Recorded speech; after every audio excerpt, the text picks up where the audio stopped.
é como é o drive mental do seu cônjuge. Por que você gasta da forma que você gasta? Por que você tem um modelo financeiro já definido? E por que as pessoas que quando você vai casar, você tem que fazer uma escolha.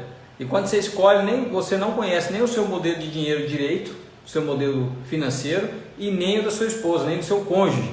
E só para você ter uma ideia, a maior parte dos divórcios, das brigas que acontecem em casa, tem relação com a parte financeira, tem a relação com que as pessoas, com que o cônjuge, como o cônjuge trata o dinheiro, como você trata o seu dinheiro, e as pessoas acabam ignorando. Por quê? Você não aprende a lidar com o dinheiro, como eu já disse, na escola, na faculdade. Então você aprende a lidar com o dinheiro lá na sua infância. Pelo menos é o que você tem instalado na sua mente hoje. E aí, se você não entender de onde vem a origem, você não consegue corrigir, não consegue ter uma vida legal com o seu cônjuge. E vira um pé de guerra. E muitos casamentos que eram para ser realmente, como dizem, felizes para sempre, acabam no meio do caminho por causa de uma falta de inteligência emocional, de controle emocional e de saber lidar com a questão das finanças.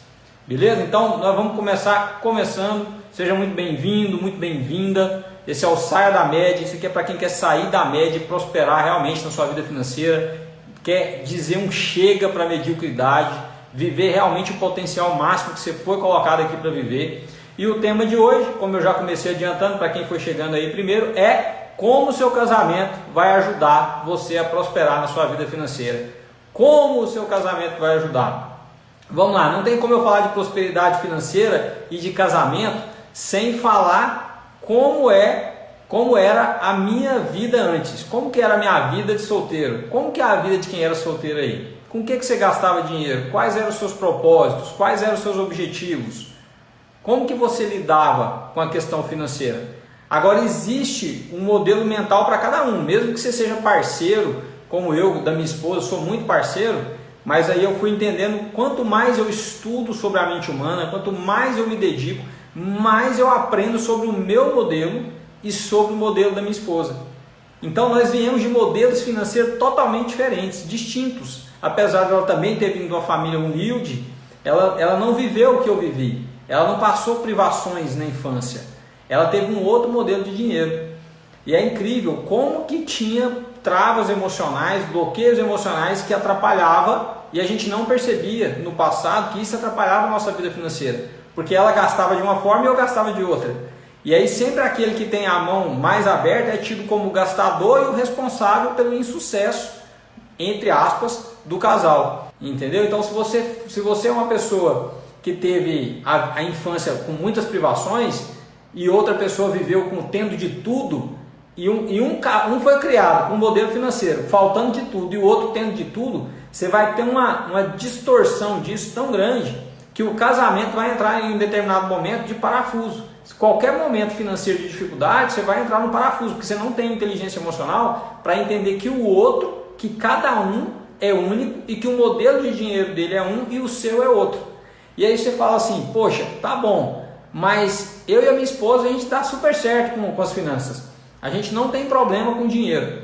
A questão é, se vocês dão certo, é porque vocês já têm um nível de inteligência emocional razoável. Razoável, que eu digo é o quê? Vocês dão certo porque vocês tiveram algum modelo financeiro relativamente parecido, então entende o outro um pouco melhor. Agora, alguém que gasta muito e alguém que é o conhecido como mão de vaca, esse casal costuma ter muito problema. Porque a esposa vive falando que o esposo é o mão de vaca, se for a esposa que gasta muito, né, pode ser o inverso. E o outro falando o contrário, fala, poxa, mas você é mão de vaca, você gasta demais à toa, você não pensa no futuro, você não investe para o futuro. E aí você vai pegando esses detalhes do casamento e analisando da seguinte forma. No meu caso, eu e a dona Emilene, eu falo a dona Emilene porque eu falo assim, até a gente entender isso, a gente sofreu pra caramba, nem sempre foi fácil. Por quê? Porque ela tinha uma visão de dinheiro e eu tinha outra. Ela simplesmente... ela entendeu, ela aprendeu sobre dinheiro o seguinte, olha, o dinheiro do homem é nosso, do marido, do esposo, que foi o que ela viu. E o meu, de mulher, é só meu. Então assim, o meu é meu e o seu é nosso. Ou seja, Eu já vi casos já de pessoas que me procuraram ajuda, pedindo ajuda, a pessoa vivendo exatamente essa situação. Como eu já sabia do modelo de dinheiro, já entendia isso, eu falei, olha, imagina como uma pessoa que está ali buscando, está fazendo o melhor ali pela sua família, o homem está provendo, fazendo, ou às vezes é até a mulher, está provendo, e você utiliza o dinheiro de um para todo mundo, e o dinheiro do outro é só para as coisas que o outro quer. Que tipo de casamento que é esse? Que tipo de união que é essa? Como que um casamento desse vai prosperar? Como que você vai vencer na vida se o que é seu e o que é seu e o que é do outro é nosso, é da família inteira? Então a minha esposa tinha essa mentalidade, só que não era por maldade. Ela tinha criado esse modelo mental, foi instalado nela. Foi tão forte para ela que quando ela falou assim, nossa, amor, quando eu entendi isso, eu me senti tão mal, porque eu tinha esse pensamento. Eu achava que o que era seu era nosso, mas se eu tivesse com dinheiro aqui era para eu gastar comigo, não era para gastar com você. Então você imagina, o outro, quem está do outro lado, acaba falando assim, poxa, mas como assim? Então quer dizer que eu estou sendo explorado, entre aspas? Então eu nem tinha essa percepção assim tão clara, mas ela sentia que, por ter esse modelo mental financeiro, ela sentia que estava fazendo o quê? Que ela estava me explorando. Isso era inconsciente, tá? Não é um negócio, vou explorar o meu marido para falar que o dinheiro dele é nosso e que o meu é meu. Ela não tinha isso conscientemente, ela tinha isso de uma forma inconsciente. Aí eu falei assim, tá, como eu entendia sobre isso, eu falei, cara, vamos quebrar esse ciclo. Expliquei uma série de coisas para ela, a gente fez algumas coisas, e aí eu falei assim, agora eu vou levar você para o shopping. E hoje a gente mora bem pertinho desse shopping, no Flamboyant, e aí eu falei, ó, vou te levar para o shopping, vamos passear no shopping. Ah, vamos. Chegando lá, não era, para alguns pode ser muito dinheiro, para outros é pouco, chegando lá eu falei, cara, tinha entendido isso. Aí eu peguei e falei para ela assim, e aí, como é que a relação disso, você entendeu como é que é o processo e tal? Ela falou, entendi. Eu falei, então tá bom, amor, mas então eu tenho um presente para você. Você vai... E era questão de escassez mesmo, sabe? Tipo assim, que se ela dividisse o dela, ia faltar. É escassez isso. Isso é terrível, isso acaba com a família. Acaba com a pessoa também, porque a pessoa que é escassa, ela sofre. A pessoa que é escassa, ela não consegue prosperar livremente, porque ela acha que o que tem no universo é limitado. Não é. A riqueza não é limitada. A prosperidade não é limitada. Ela está falando que foi um desafio, porque chegou lá no shopping, eu falei assim, beleza, tá aqui, ó, você tem 5 mil reais, falei para ela, você tem 5 mil reais para você comprar qualquer coisa para quem você quiser, menos para as crianças. Você tem 5 mil reais, você vai comprar o que você quiser no shopping, não precisa me falar nada, você compra o que você quiser para você. Aí ela parou, pensou, ela falou, mas para mim, e ela sabia que eu queria comprar algumas coisas. Eu falei assim, o dinheiro é seu, você vai comprar o que você quiser, a mentalidade é sua e você tem que fazer o que você achar melhor. Tá aqui, você não deve nada para ninguém, tá aqui o dinheiro e você pode usar. Aí ela pegou e falou, como ela estava entendendo do modelo dela de dinheiro, ela estava sentindo mal de fazer as coisas para ela, se sentia egoísta. Ela falou, estou sendo egoísta. E eu sei do coração do meu amor, ela nunca foi egoísta, mas o modelo instalado na cabeça dela era de alguém egoísta. Era de alguém que tinha que usufruir, tinha que ser para ela, não podia ser para o outro. Mesmo ela me amando, mesmo ela querendo o meu bem, inconscientemente ela não via isso. Eu falei, olha, é o seguinte, está aqui o dinheiro, para de escassez, não tem esse negócio, está aqui o dinheiro, pode ir lá e comprar o que você quiser. E eu nunca tinha feito isso com ela, né? Eu falei assim, a gente não esbanja dinheiro, não joga dinheiro fora, a gente não é louco, né? A gente pensa no futuro das crianças, a gente investe. É outra mentalidade hoje. Mas lá atrás, quando isso aconteceu, a Julinha nem era nascida. A Julinha é minha menorzinha, minha caçulinha. Ela não tinha nascido ainda. Ela já está com 1 ano e meio, 1 ano e 7 meses. Então já tem um bom tempo que aconteceu isso. Aí ela foi lá com esses 5 mil reais e ela falou assim, poxa, mas você não estava querendo comprar alguma coisa? Eu falei assim, esse dinheiro é seu. Ela falou assim, não, mas vamos comprar as coisas para você. Pensa no desafio que foi para ela. Ela pegar o dinheiro, os 5 mil reais, e falar assim, poxa, eu vou comprar para ele, tendo essa mentalidade de dinheiro, que aquele dinheiro ia fazer falta para ela. E aí o que aconteceu? Quando ela eu não falei nada, quando ela terminou de comprar lá, tinha comprado um bocado de coisa para mim, tinha comprado uns negócios caros lá, caro, né? Porque assim, eu não sou ligado muito com essas coisas assim de marca e tal. Ela tinha comprado uns negócios caros lá. Aí eu falei assim, então tá bom. Na hora que acabou, que ela comprou, que eu tinha visto que ela tinha superado aquela pela primeira etapa, eu fui lá e dei mais 5 mil reais para ela. Eu falei, tá aqui. Agora de verdade, agora você vai comprar só para você. Você não precisa pensar que o mundo é escasso do jeito que você imagina. Você já entendeu o processo. Agora você vai lá e compra para você. Qual que é a mensagem disso? O que fica subentendido na cabeça de quem é escasso? É que se eu compro para o outro, se eu sou parceiro do meu esposo, se eu ajudo ele, se eu faço algo para agradar ele, eu acabo ganhando mais. E o sentimento dela de comprar, depois que a gente passou por isso, o sentimento dela de comprar para mim foi maior do que o sentimento de comprar para ela.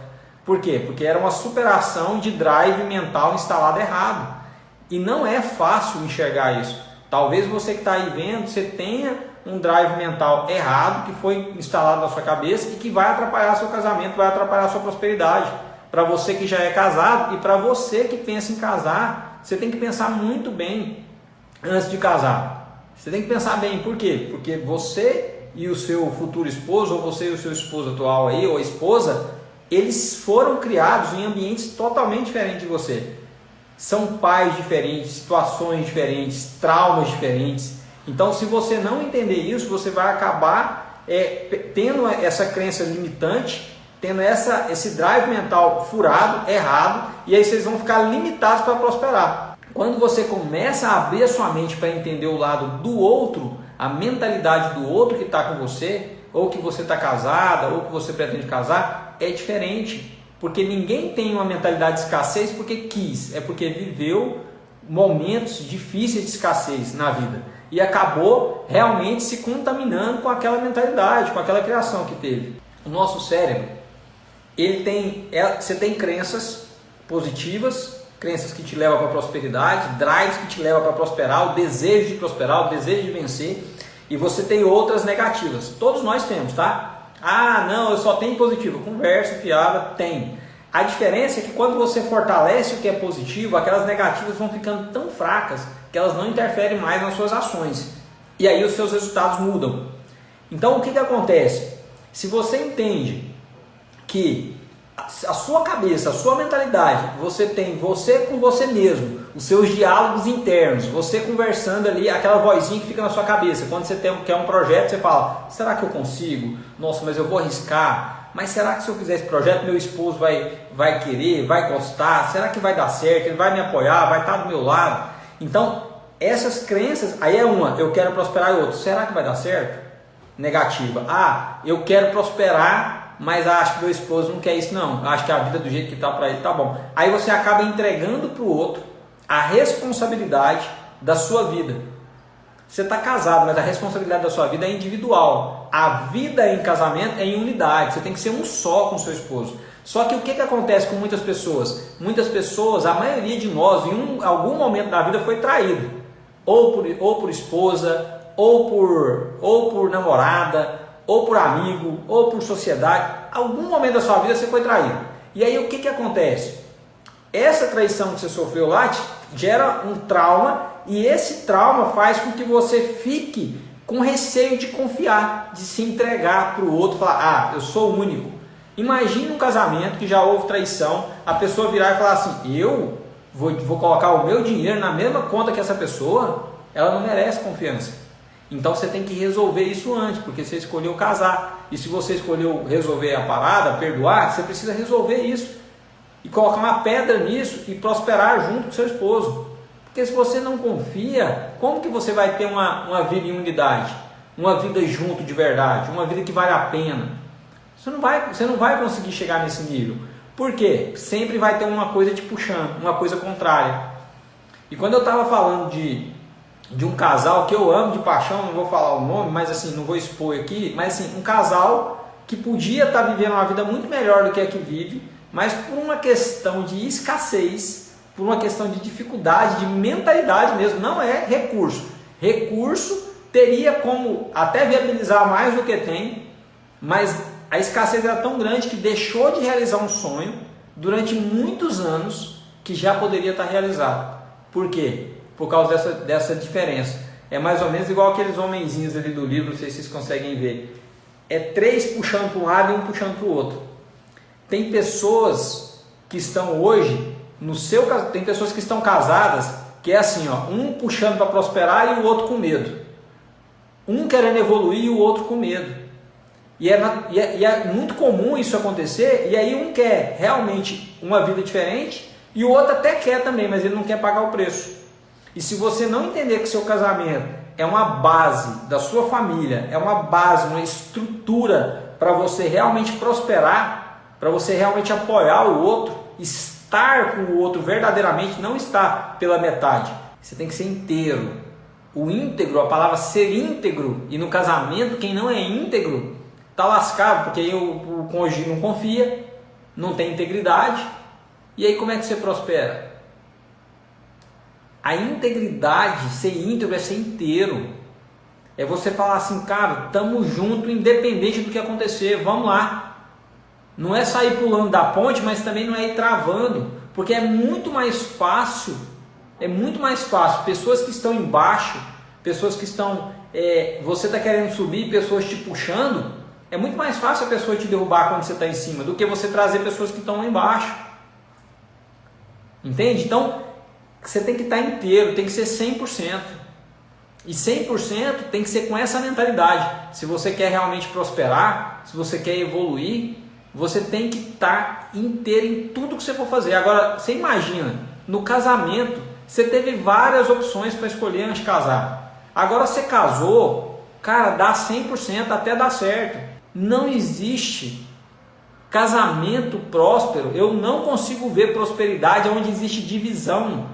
Onde existe, igual ali no suporte do livro ali, ó, é um puxando para um lado e outro puxando para o outro. Ou você aprende a canalizar a energia para onde os dois querem chegar. E como é que você canaliza energia? Para onde? Primeiro, você precisa alinhar as expectativas. Entendeu? Então assim, você precisa ter clareza e conversar, cara, com o esposo, com a esposa, com a namorada que está junto, porque tem namorado que vive meio casado hoje. Então assim, você tem que sentar, cara, e falar, olha, vem cá, e aí, como é que vai ser o nosso futuro? Entende? Como é que nós vamos planejar o 2021? Nós chegamos em 2020 desse jeito. E agora em 2021, a gente vai querer mais da vida ou vai querer ficar na média? Vai querer viver na mediocridade? Porque você não foi colocado aqui para viver na mediocridade. Não foi colocado aqui para ter um casamentinho mais ou menos. Um casamento com briga. Um casamento com discussão por causa de coisa banal. Às vezes por questões, a maior parte das que eu vejo e percebo é questões financeiras. No fundo tem uma raiz financeira, mesmo quando não é. Por isso, falar e querer destravar as pessoas nessa parte financeira, porque é onde as pessoas precisam evoluir e que vai interferir muito em outras áreas da vida dela, na realização dos sonhos, numa vida melhor para os filhos, numa relação melhor com o esposo, com a esposa. É por isso que eu decidi falar. Por quê? Porque se você tiver uma mentalidade financeira evoluída, é uma área da sua vida que você vai melhorar, que vai afetar várias outras. É igual quando eu falo de saúde, porque a sua saúde interfere em outras áreas da sua vida. Eu falo da sua questão espiritual, da sua relação com Deus, ou seja, independente de religião, cara, interfere na sua vida financeira. Entende? Então, se você entender isso, você precisa alinhar suas expectativas, você precisa realmente conversar com a pessoa e falar assim, olha, e aí, 2021 está começando. Você já fez o planejamento para 2021? Para todos os meses? Você já sabe quanto que está a sua renda todo mês e o quanto que você pode buscar aumentar essa renda sua? E quais ações você vai tomar para aumentar essa renda? Quais ações você vai tomar para diminuir despesas desnecessárias na sua casa, na sua família? Para sobrar grana, para você usufruir, para você divertir, para você investir? Você já fez essa relação? Você já sentou? Já teve a reunião? Essa reunião deveria ser, no mínimo, mensal com o seu cônjuge. No mínimo. Você sentar e falar, opa, o mês aqui fechou bom. Opa, o mês aqui pode ser melhor. Olha, abriu a janelinha aí do alerta, você pode maneirar ali, não precisa. Tem coisa desnecessária, tem coisa que dá para corrigir. Se você não sabe onde você está, como é que você vai saber onde você vai chegar? Tem pessoas loucas para chegar em algum lugar, mas não sabem nem quanto que gasta por mês, mas tem que saber exatamente o que você gasta por mês. E eu estou já adiantando, antecipando para vocês que se você não tiver esse momento para entender o outro, entender a mentalidade do outro e falar assim, cara, tá bom, eu entendo que ele é assim, eu entendo que você é assim, então a gente precisa evoluir. Porque às vezes está tendo essa fuga de energia para o lugar errado. A energia puxando o contrário. Isso acontece com você mesmo, você puxando contra você mesmo. Às vezes tem um projeto novo, cara, vou fazer esse projeto, vou vender mais, eu vou prosperar, eu vou melhorar isso. Ou eu vou atender mais cliente XYZ, independente da função que você está. Ou eu vou evoluir nessa questão. Aí tem outra coisa puxando para o lado e fala assim, mas será? Para quê? Para que eu vou fazer isso? Eu não preciso fazer isso. Não, se você não quer prosperar, você não precisa fazer nada além do que você já está fazendo. Só continuar fazendo a mesma coisa. Se você não quer ir para o próximo nível. Você sempre vai ter um próximo nível para você chegar. Sempre vai existir um próximo nível. Mas esse próximo nível financeiro, ele vai depender do seu nível de inteligência, o seu nível emocional, o seu nível técnico no que você faz. Você precisa evoluir, você precisa ficar cada dia focado. Falar, olha, eu preciso ser melhor nisso. Eu preciso ser melhor em vendas. Cara, vai estudar vendas. Eu preciso ser melhor em marketing. Vai estudar marketing. Eu preciso ser melhor em gestão. Vai estudar gestão. Eu preciso aprender a controlar melhor meu dinheiro. Vai estudar para controlar melhor o seu dinheiro, os seus ganhos. Agora, se você não quer, não use isso como desculpa para não fazer nada, para não ter consciência de como está a sua relação com o dinheiro, a relação financeira. Beleza? A vida é plantação e colheita. O que você está colhendo hoje é o que você plantou lá atrás, é o que você plantou ontem, é o que você plantou há muito tempo. Você vem colhendo na sua vida. O que você vai plantar hoje é o que você vai colher amanhã.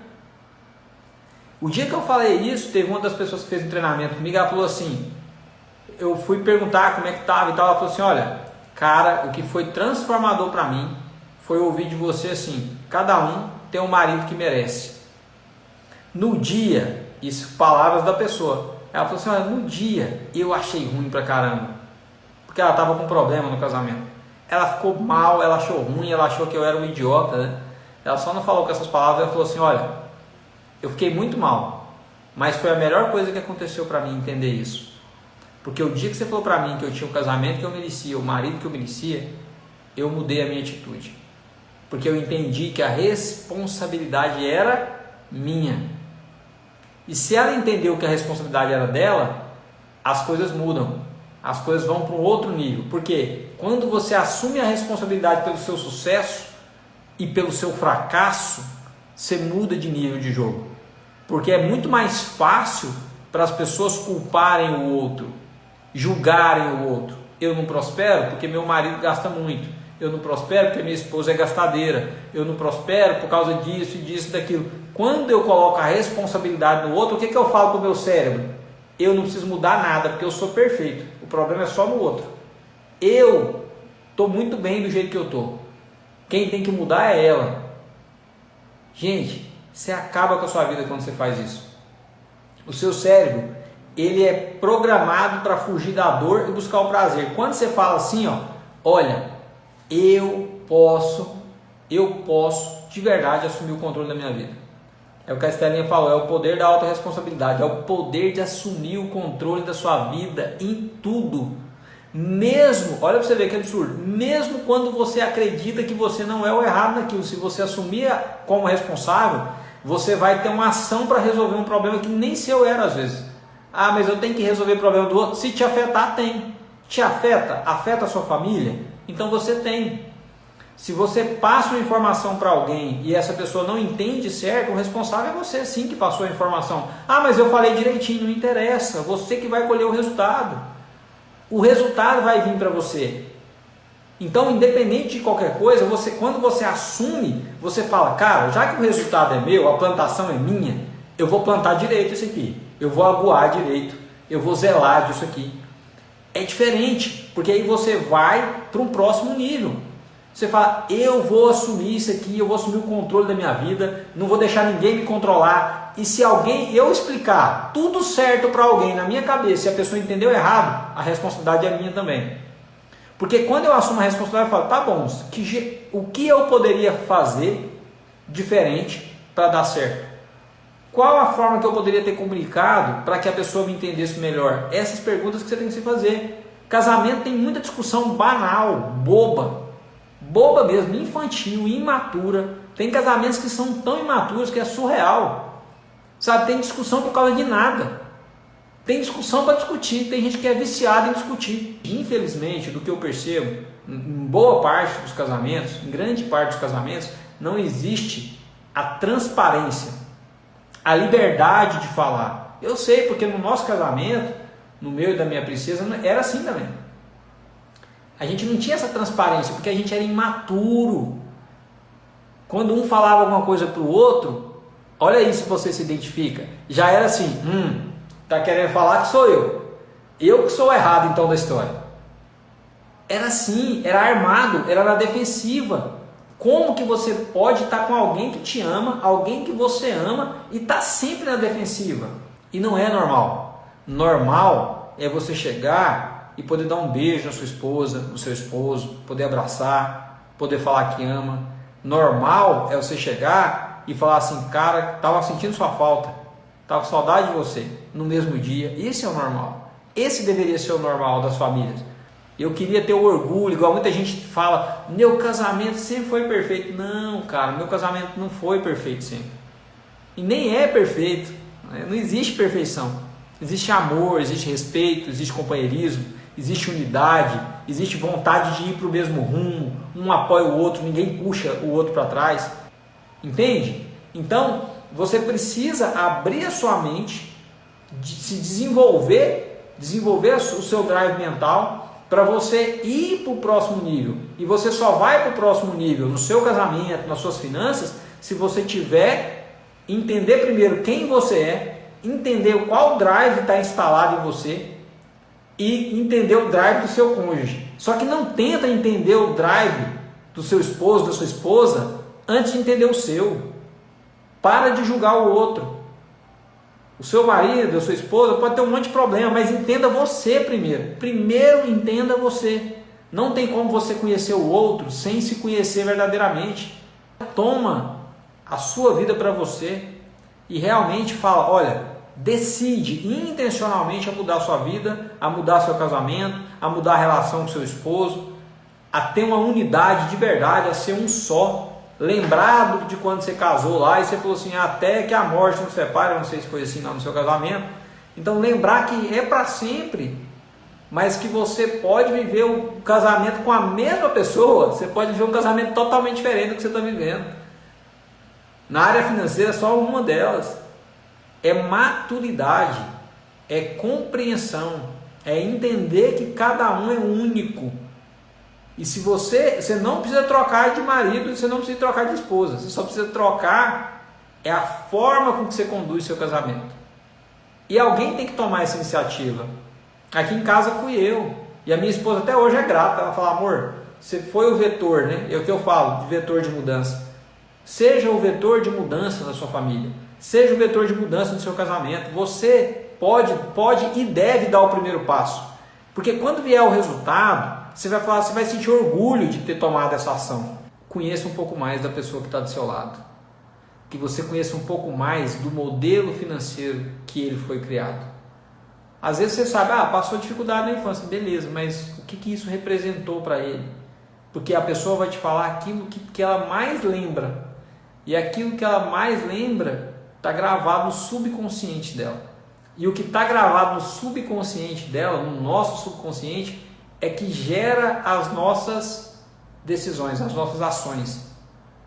É isso que é o que eu falo, drive mental é isso, é aquilo que está gravado, as suas crenças, tudo aquilo que você acredita. E aí isso gera um resultado diferente para você. Casamento sem verdade, vida sem verdade é uma vida bem medíocre. Viva intensamente com verdade, você só tem uma vida para viver. A gente está aqui de passagem, leva essa vida a sério. Amor, minha vida, eu dou a minha vida por você, eu te amo, eu acho massa que em tudo que eu vou pôr a mão, tudo que eu vou fazer, você está do meu lado. Eu não poderia ter recebido de Deus um presente maior e melhor do que você. Fica com Deus, um beijo no coração de vocês, minha vida, te amo. Beijo, gente, tchau, valeu!